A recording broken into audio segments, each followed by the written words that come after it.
can we boost trust and confidence in our teams in a hybrid work environment? Anything you're thinking of trying, any new ideas, new concepts that you have, maybe we can get a few suggestions instead, just typing into the chat. Okay, we've had one suggestion from Diane. Maybe if we can get a few more people to type into the chat. Okay, we have two, maybe a couple more. Okay, so first we have a daily meeting, 5 minutes to check in with everyone. And, perhaps that is a virtual meeting. Eugene says accountability. I think that's a bit broad, and we need to really be thinking about how do we have accountability in an environment where we have a mix of people in and out. We can't see them as much, so perhaps we don't know what our teammates are working on. And so is the accountability based on outcomes? There's big discussion right now on how does all this change the way we measure performance? Should we be measuring performance based on the working time, or should we be measuring it based on outcomes? And what are the things we're tracking? Are they still relevant? So when we think about Work 3.0, trusting the team members, this is the question, how can we trust team members when much of the time our interaction is in the virtual environment? And I think that Shan put it very well. It is really not the same. As humans, we definitely don't develop the same level of trust as we do when we see someone face to face, even in terms of some of our movements and behaviors and facial body language, different ways that we will recognize and understand each other are very different in person. And why a wide conversation with the team, and is saying clear understanding on the team collaboration. When do we come and when do we not? Engagement activities like an escape room. Yes, so certainly some of these things. Leadership, empathy, we have a few more coming through. Flexibility on individual preferences, but still stressing why different work types need to be in person or in hybrid. And energy check, audit on team members to uncover their engagement levels. Yeah, understanding engagement is very, very important. More facilitated conversations to be inclusive, at least once a week, physically. I think this makes a lot of sense when possible. And one very good way is the collaboration days or specific days when teams are in the office all together. Putting aside time for relationship building, no agenda. And this is what we call in CCL, and I see Molly's written this, being intentional about being unintentional. And so really kind of leaving some time to work on relationships in spontaneous ways, without an agenda, without a bunch of topics, very important as well. Thank you for that. And so at the team level, what I want to emphasize here as we rebuild in Work 3.0, HR is really also the custodian of the team level. If you think about the fuel of organizations and you think about your role, HR is the one that should be always thinking about what is that glue in the team? How are we going to rebuild, and how are we going to recreate that social cohesion? And of course, teams need to create all of these type of initiatives that you described. HR also needs to be helping to reimagine and putting more of this in place. The rebuilding takes extra effort. Now, what about as individual leaders? What type of leaders do we want to be in the Work 3.0 environment? And so what you see here is there are two things that are going to be really important. The skills, and there's so much talk right now about skills across all the world, really, all of Asia, many of Mercer and Aon, and everyone is talking about skills instead of jobs. And so what are the skills? Those are going to be very, very important. In the Work 3.0 report, you're going to see some of the most important skills that will be giving you the QR code and the links, and you can read those in depth. But the skills are very important. Mindset is too. So we can have all the right skills, and if we're in a fixed mindset, the Work 3.0 environment is not going to come naturally for us. So what we're saying is that really to be the leader in Work 3.0 that's effective, you need both. And that's where we move into the space of Work 3.0 champion. In the survey, 41% see their peers. The question was, how do you see your colleagues and peers? Do you see them having the right skills and mindset toward the hybrid work environment? 41% said, yes, they're Work 3.0 champions. That's great. Now, what if they have the mindset, but not the skills? Well, then it's the Work 3.0 hopefuls. They believe in the hybrid, they have the right attitude, but their skills are not quite there. So you may, in your organization, see that's the case. We've got a lot of people with the right attitude. They're open-minded. They're willing to move into the future and take risks, but the skills are not all there. We also have the skeptics. So the skills are there, but they don't have the learning agility. They're not really convinced that the hybrid work model is going to work for them. And I would put many senior leaders into this bucket. Many of the senior leaders I see are the skeptics. They're on the fence. They're like, well, we understand there's no way back. Do we really believe that this is going to work? And many of them fall in this bucket. And then, of course, we have the laggards who are in a fixed mindset and the skills are missing. So again, maybe think about, you don't have to plot this time, where your organization is in terms of leaders, where the leaders would most likely be. Are they in the Work 3.0 champion, the hopeful, the laggard, or the skeptic? Something interesting to think about. And here you can see by country, and again, I think we have at least a handful of people from Malaysia, where in our research we came out. So Malaysia, we have 40% saying champions, 38% skeptics. So again, very equal almost, okay, to the skeptics. 10% as hopefuls, 11% as laggards. Here you can see the rest of the countries. We'll be giving you country level reports of this as well, by the way. And so I also encourage you to think about, where are you? If you're going to be very honest with yourself as a leader, are you in the champion, the skeptic, the hopeful, the laggard? Are the leaders that you're trying to help in the organization, where are they? And then based on that, is it the skills or is it the mindset that they need in order to really push themselves forward? And this can be a great lens as HR to look at it through in figuring out how to help them. And the report can also dive in deeper to help you to do that. I want to leave a few minutes for questions. And so what I will just say here is that people are asking us, well, as you look at the research, and there's much more to it than what I shared, I just gave you some highlights here. Where is the pendulum going to swing? If we think about this as a pendulum, we were fully virtual. We came out of the pandemic and Work 3.0. In some countries, we swung the other way.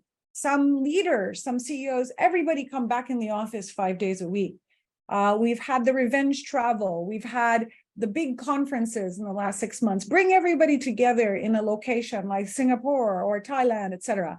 And all this happening, the pendulum swung. And now we start seeing it settle back, also for cost reasons, because the macroeconomic situation is quite difficult and tight. And so where is it going to settle? Where is it going to land? Well, what we see based on the research, the many interviews, the many companies we work with and talk with, that it is going to stabilize. The pendulum is going to stabilize. There will continue not to be a one-size-fits-all. And the most important thing that the organizations really need to continue solving for is reimagining that model that is going to create the social cohesion. And I would say that is the glue that underpins then having productivity, engagement, and well-being. So let me stop there, Prakash, so we have time to get a couple of questions. Maybe I will also put up the QR code while we get the questions so people can scan this for the full report. And after, I know you're going to send out the country level reports as well. We'll provide some links for those. And I love this quote that work is not a place, it's what you accomplish together. So love to take some questions from the group. Thank you. Thank you everyone for listening, and thank you, Elisa, for the insightful sharing. So it's time to shift gear to question and answer session. So as I mentioned in the chat earlier, feel free to raise your concerns. You may unmute and speak or put it in the chat, whichever way that you feel comfortable. Questions, please. Or maybe I can start just to kick off, Lisa, while the others think about Sure. it. Yeah, I'll stop sharing and we can also send this out after that way. Yeah, I think Together, in my okay? yeah, sure. Thank you. So in my opinion, what I personally experienced and the feedback I've received on moving from fully remote to a hybrid environment, first of all, is the breaking your own comfort zone, because you are so used to the remote for about a year or even two or longer, shorter than that. So getting back, change is only constant, right? So moving to that change from remote to hybrid is how do we manage, as you mentioned just now, whether it's a social or psychological needs or physical needs as well, right? So how do we manage the transition moving from a comfort zone Okay, to thank you. a non-comfort? And I think it is a very important point. In fact, when we think about our capacity to handle complexity as leaders, as teams, as individuals, it is really being stretched, Prakash, in this new way. In fact, going to fully virtual, in a way, simplified things. Everyone virtual, that was it. It cut out a lot of coming and going. I find right now, and I'm sure people are experiencing this, as we get into the hybrid mode, there are situations where we're in the team meeting, in the office, realizing that our colleagues are in the next room. They're there too, but we're on a computer in a room next to them, getting off that computer, running into the room to realize that a few other people are still online. And I would call it this, meeting, whether it's virtual, whether it's in-person, confusion that happens. And that's just one small example of the type of complexity suddenly that we have. For many senior leaders, one of their events may be fully in person, the next one may be fully virtual, the next one may be hybrid in just one day. And of course, some of the skills and cognitive capacity of what you're handling to be able to present in those different settings is different. It's different to do a presentation fully in person versus to an audience where some are in person and some are hybrid or a virtual or a fully virtual audience like this one. And we need to seamlessly transition between these things. And so I think, first of all, it is acknowledging that there is a increased cognitive load on people as you move from the remote into the hybrid environment, that there needs to be, let's say, a period of adjustment that is taken into account for people to make the transition. The second thing is, I strongly encourage finding an opportunity to ensure that the transition is made so that people will be with others in their team or across teams, that they will be back with other people right away.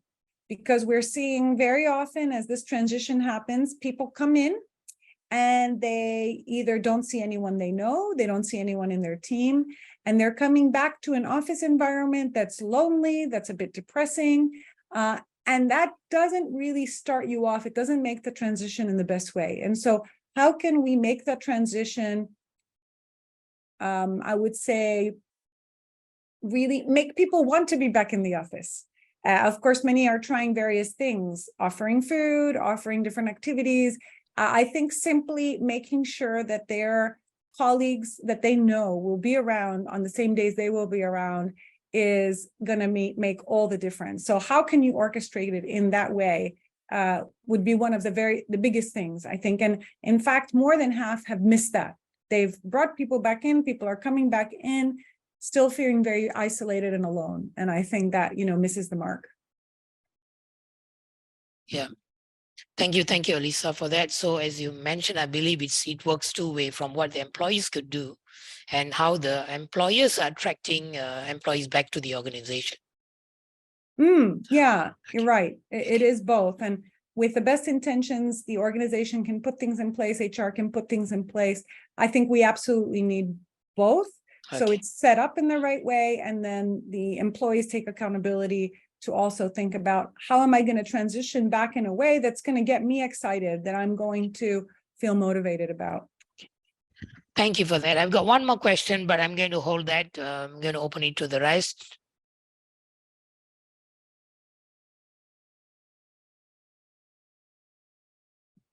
Anyone has got questions on the hybrid working environment? Or maybe you can, if you want to share your experience, some of your own initiatives to improve managing the hybrid work environment. Anyone? Yeah, we would love to hear from anyone as well. Yeah. In terms of what's happening for them. Yeah. Your true story.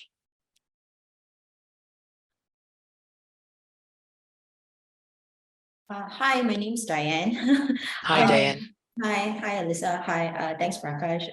For me, we are a young company, and truly about the engagement part that was mentioned, I do find that because for us, just an example with our marketing team, we have got copywriters, and our copywriters actually don't need to be in the office based on their job scope. But I do realize from a social experience that that was mentioned just now, there is, I think, not being included in some of the decision-making aspects for the marketing team does get them feeling a bit left out, and they're just asking, oh, what's happening? Okay, that's it. This is just what I need to do. And they just follow instructions as opposed to being part of the decision making. Yeah. So that's what I'm noticing with them. But at the same time, they do appreciate the fact that they can come in only 2 times a week, this whole hybrid aspect of it. So that's a bit of a balancing, and yeah. Yeah, that's the experience. And yeah, just the statistics from it is very insightful, I just have to say. Yeah, it is a balancing act. Thanks for that example, Diane. I think it's true. It's really now for us to look at these situations and figure out, well,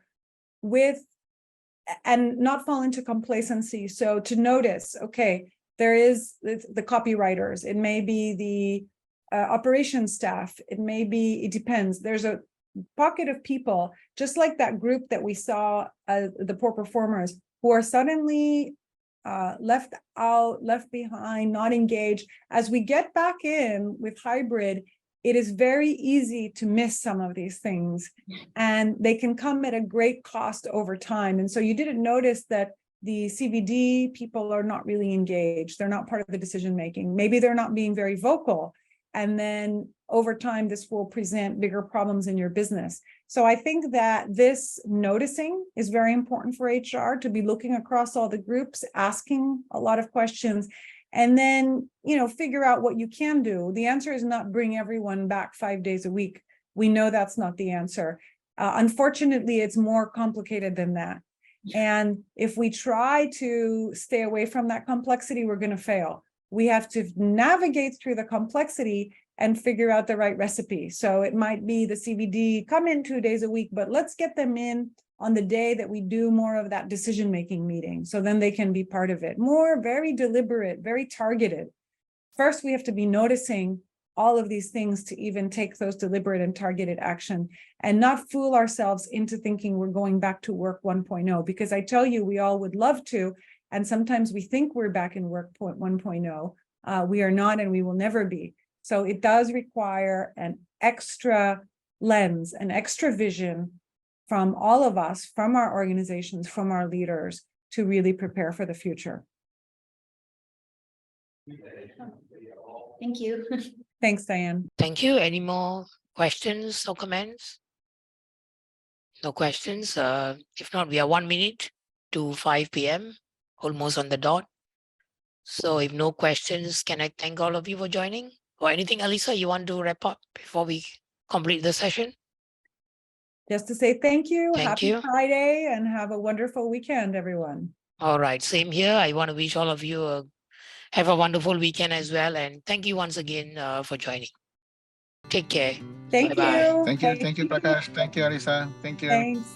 Bye.